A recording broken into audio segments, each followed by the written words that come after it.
Hello, and welcome back to my channel. If this is your first time here, thank you so much for joining me. I'm Amber Stewart. I'm the founder of the Stew Project, which is my online wellness business where I help people maximize their living potential by simply taking emphasis on wellness. Now, before I dive in, don't even ask me why I'm sitting on the floor. I'm changing things up. I know I'm usually in my office. But yeah, my office is also my bedroom, and I didn't feel like folding clothes. So, you get me on the floor today, which is kind of weird because I have my coffee table that I can lift up, but I don't know, whatever. It is what it is. Anywho, thank you so much for joining me. We are in the fourth installment of. Okay, so we are in the fourth installment of my Back to Joy series. And if you're just tuning in, don't worry, you are right on time. All right. So, in the previous lessons, we explored transforming limiting beliefs, overcoming desire to find balance, and we took a deeper look into the 6 layers of happiness that can block your joy. So, one powerful truth we uncovered was this: happiness isn't about acquiring more, it's about removing what's in the way of your natural state of joy. So, if you ever hit the gym to sweat out life's chaos, instead of truly facing it, you are not alone. Whether it's heartbreak, toxic environments, or a cycle of burnouts, unhealed emotions don't just disappear, they embed themselves in your body. Stored in our fat cells, they weigh us down, not just physically, but emotionally and spiritually too. So if you're one of those individuals that have a hard time getting back in the gym or getting started, that might be why. You have all these stored up emotions in your fat cells that are just waiting to be released. And so sometimes you have to do the work to move it out. All right.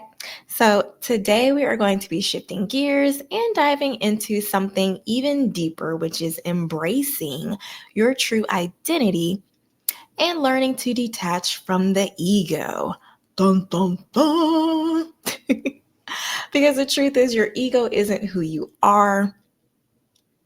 It's who you learn to be to survive. And until we untangle ourselves from that mask, joy will always feel just out of reach. So let's dive in. Okay, so let's talk about finding your true self, which is the key to real happiness, right? I mean, seriously, who are you really? We're not just talking about your job or what people expect from you. We're diving deep. So in this section, we'll peel back the layers. Some put there by others, some we created just to get by. Hello, survival mode. That either way, these things are hiding the real you, and the world wants to see the real you. God, the creator, the universe, your soul wants the true you to shine. So we'll take down anything holding you back and build up your self-worth, your strengths, and what you truly want.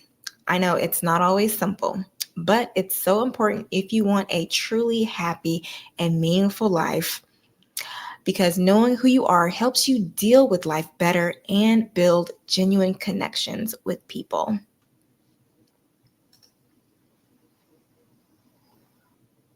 Now, what shapes our reality?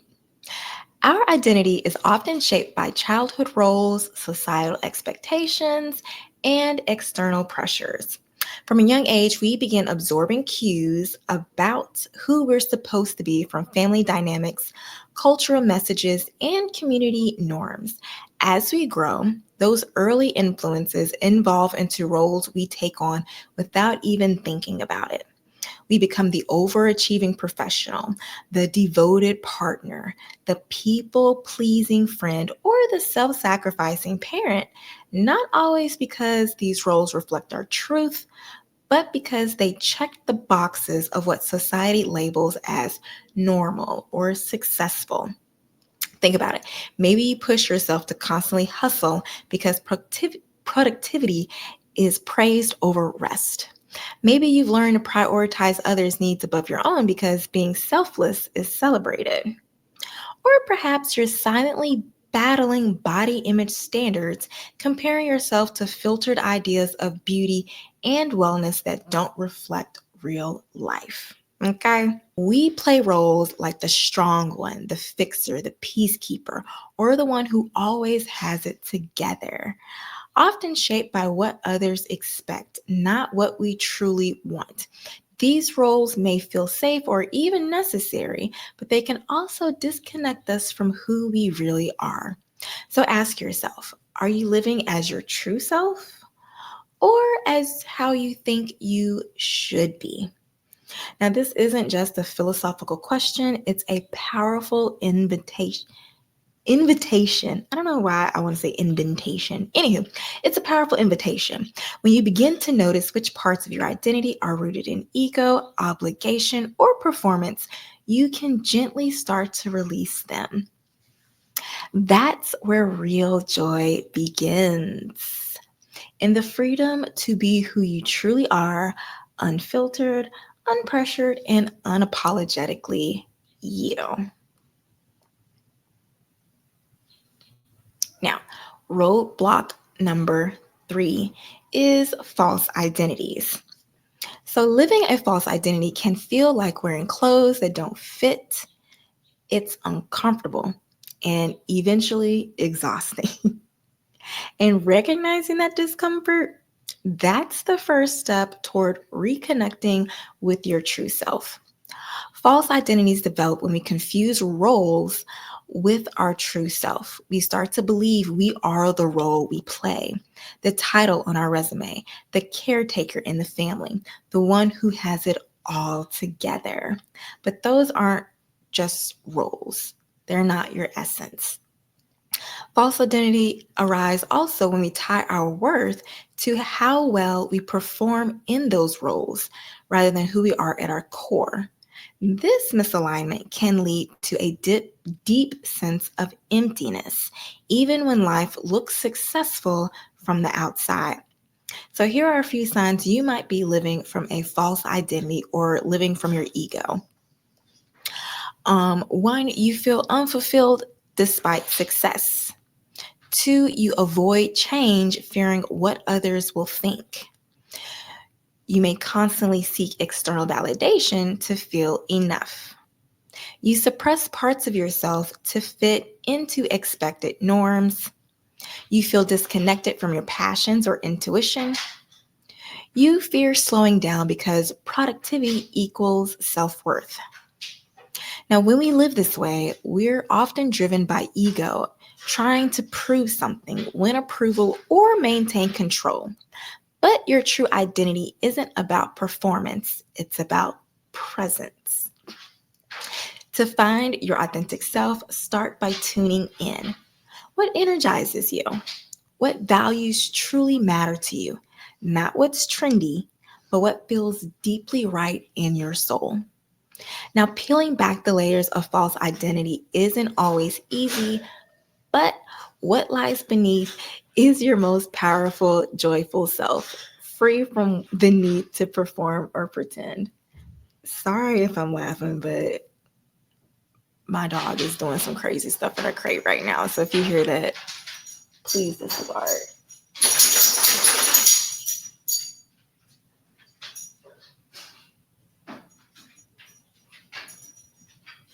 Okay, sorry, I had to make sure she can open the door.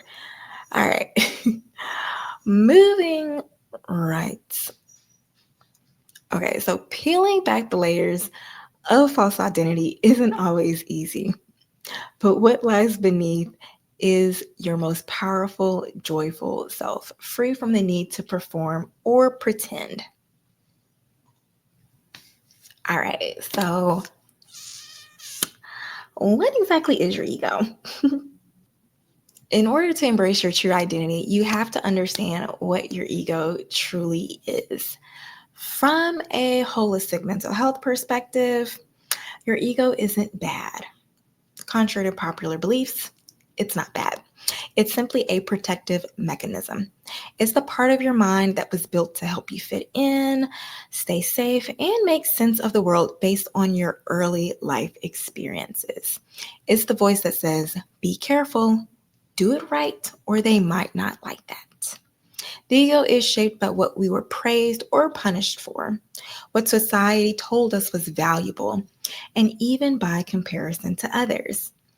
It's like an internal manager trying to help us succeed, but often by keeping us small, safe, and socially acceptable. Now, for busy professionals and high achievers, the ego might sound like ambition, but it's often fueled by fear of failure, fear of not being enough, fear of disappointing others. For those still searching for clarity, it might create anxiety. Like, what if I never find my path? Am I falling behind? Now, the problem isn't having an ego, it's mistaking it for you. Your ego is not your truth, it's your conditioning. The ego is not your enemy, but it's not your essence either. It's the mask, not the masterpiece. So, signs you're operating from your ego include seeking external validation to feel worthy, feeling driven by fear of failure or rejection, constantly comparing yourself to others, avoiding authenticity to maintain approval, or confusing ambition with identity. So, the journey to joy and authenticity starts by becoming aware of when you're acting from your ego, out of pressure, fear, or the need to prove. And when you're acting from your higher self, driven by peace, purpose, and alignment. Now, this brings us to the concept I discuss in depth with my one-on-one coaching clients as well as in my Stress Alchemy course, which is separating your truth from your reality. Now, your truth is who you are at your core. I know I said this before, but it is your essence, the part of you that's unchanging. Like it's your constant. Your reality, on the other hand, is shaped by external factors and beliefs, circumstances, and perceptions. It's the job you have, the roles you play, the stressors you face, and how your mind makes sense of it all. So here's an example. Your truth might be, I'm creative and intuitive, but your reality might be, I'm working a corporate job that doesn't allow me to express that part of myself. Or maybe your truth is, I value connection and authenticity. But your reality is, I'm constantly performing or people pleasing because I fear rejection. Now, think of it like this: your truth is the compass, and your reality is the terrain. If you only navigate based on the terrain or what's around you, you'll constantly change direction. But if you follow your inner compass, which is your truth, you'll stay aligned when the path gets rough. Now, when we confuse our reality for our identity, we start chasing validation, achievement, or comfort instead of fulfillment. But when you return to your truth, you stop reacting and start responding with clarity, confidence, and with peace. And that's where real power comes from. Not changing your circumstances, but reconnecting to what's unchanging within you. And here's the key: the more you root yourself in your truth, the more power you have to shape your reality, not through control, but through alignment.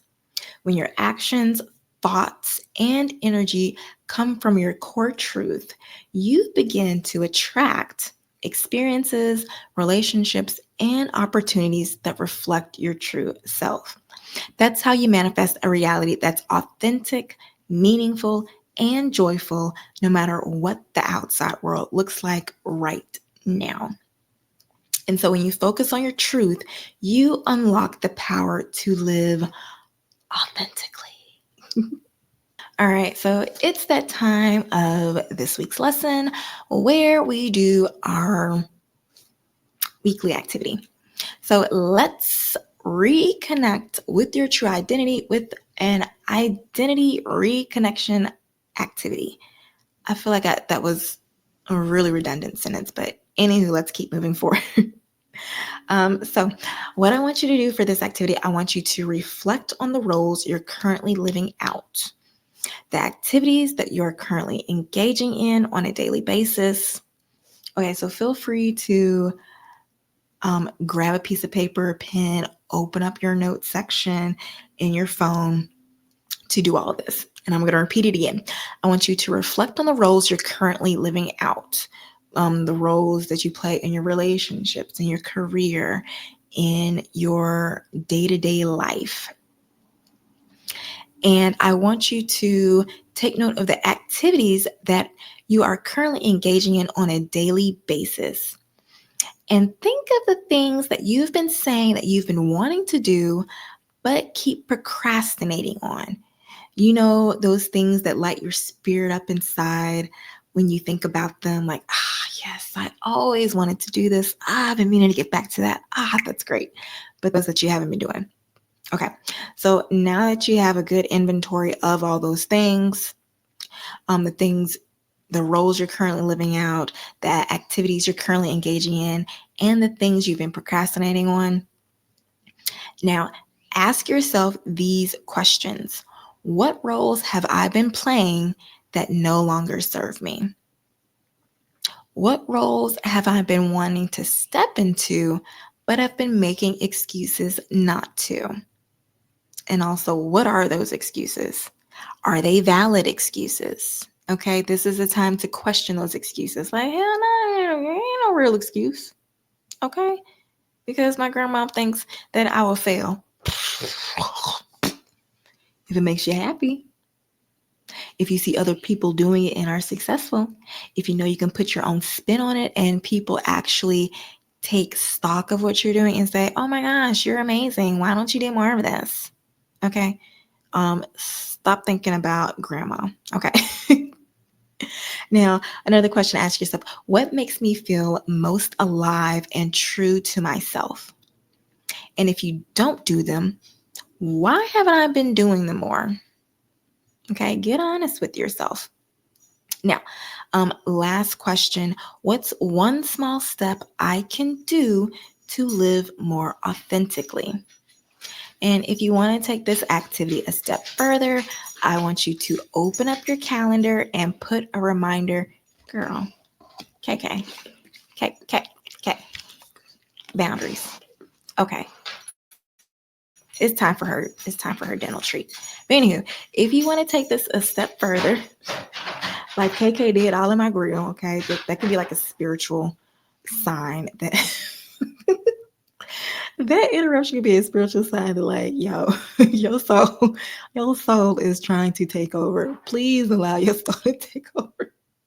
But anywho, if you want to take this a step further, open up your calendar and put a reminder in your phone to do that activity that can help you live more authentically, and plan to do it over the next 7 days. If you can do it once, that's good. If you can do it twice, awesome. If you can do it for all full 7 days, knock yourself out. But remember, burnout is real. May is still Mental Health Awareness Month. Okay, if you follow me on my other social media channels, you know that I've been posting about it. So, I digress. But yeah, that's your identity reconnection activity. All right, y'all. So, without further ado, great work today. Congratulations. You've just taken a powerful step towards reclaiming your authentic identity. Remember, you are not your roles, your past, or the expectations placed on you. You are you, and that is more than enough. There's something that I used to say as a kid, because my grandma made me say this repeatedly. And until I was like, oh my gosh, can I stop saying this? But I thought it was the cutest thing because I was like 5 years old. But anywho, I used to always say, I know I am somebody because God ain't make no junk. Okay. So just to recap for what we talked about today, we explored one, the difference between your truth and your reality, how false identities form through roles, ego, and societal expectations. We also discussed what the ego really is and how it can keep you stuck, and also why anchoring into your truth helps you create a reality that aligns with your purpose. If today's lesson resonated with you, be sure to check the description box for details on my mini stress alchemy course designed to help you shift from survival mode to soulful living in as little as 7 motherfucking days. Okay. And if you're new here, or if you just want a refresher, then head to my channel's homepage to catch up on the previous episodes in the Back to Joy Happiness Reset Blueprint series. In our next lesson, we'll explore the power of living in the present moment, why it matters, and how it can transform your daily experience of joy. Until then, stay rooted, stay present, and stay true to you. See you next time.